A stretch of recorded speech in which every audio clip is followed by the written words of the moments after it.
دور موجود کے اندر کہتے ہیں کہ سب سے بڑا بم جو ہے وہ معیشت ہے۔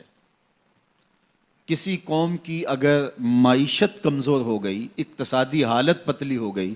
آج کے گلوبل ورلڈ میں اس کی کوئی عزت اور کوئی توقیر نہیں رہتی۔ میں کہتا ہوں یہ ضابطہ آج سے نہیں ہے، یہ جاہلی نظم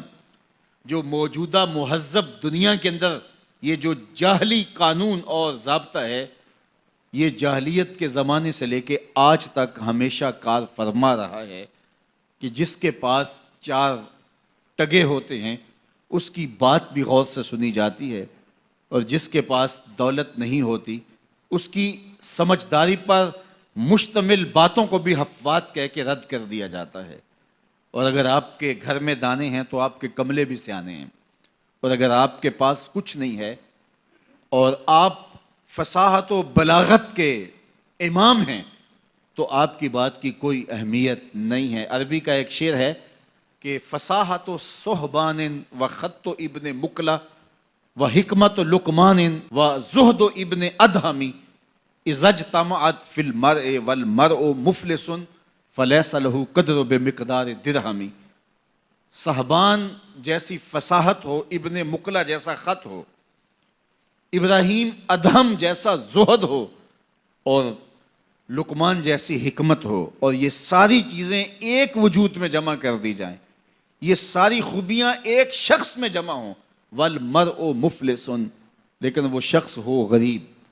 فلیس لہ قدر بمقدار درہمی، تو اس کا ایک کوڑی مول نہیں ہے۔ یہ دنیا کا ضابطہ ہے، یہ دنیا کا جھوٹا نظم ہے،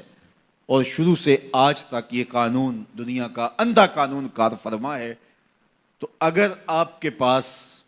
دولت نہیں ہے، آپ کی معیشت مضبوط نہیں ہے، آپ اقتصادی حالت کمزور رکھتے ہیں، تو پھر نہ آپ کی بات سنی جائے گی اور نہ آپ کی کوئی توقیر ہوگی۔ اقوام عالم کے اندر اپنے آپ کو کھڑا کرنے کے لیے اپنی اقتصادی حالت آپ کو بہتر کرنی ہوگی، اور اقتصادی حالت بہتر کیسے ہوگی؟ دیانت اور سچائی کے ساتھ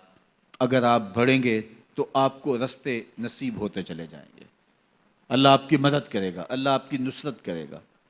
دیانت کے ساتھ اور سچائی کے ساتھ جو قومیں آگے بڑھی ہیں، وہ قومیں کافر بھی ہوں تو انہیں راستے ملے ہیں، اور دیانت اور سچائی کو جن قوموں نے چھوڑا ہے، چاہے وہ تہجد گزار بھی ہوں، انہوں نے راستے مسدود پائے ہیں، راستے بند پائے ہیں۔ اس لیے یہ اللہ کا ضابطہ ہے، اللہ کا قانون ہے کہ اللہ جل شانہ اپنے طے شدہ اصولوں سے انحراف نہیں کرتا۔ تو اگر ہم چاہتے ہیں کہ ہم آگے بڑھیں تو ہم سب کو دیانت کے ساتھ، سچائی کے ساتھ آگے بڑھنا ہوگا۔ جن قوموں کے اندر خیانت آ جاتی ہے، وہ خیانت کسی بھی رنگ اور کسی بھی روپ میں ہو، وہ قومیں کبھی بھی آگے نہیں بڑھ سکتی، وہ قومیں پیچھے رہ جاتی ہیں۔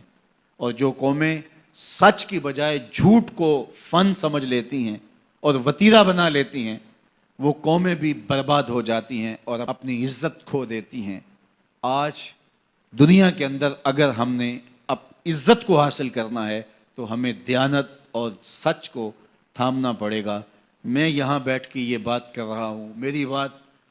آپ تک اور سوشل میڈیا کے ذریعے کچھ لوگوں تک تو پہنچ سکتی ہے، لیکن میں اس کے باوجود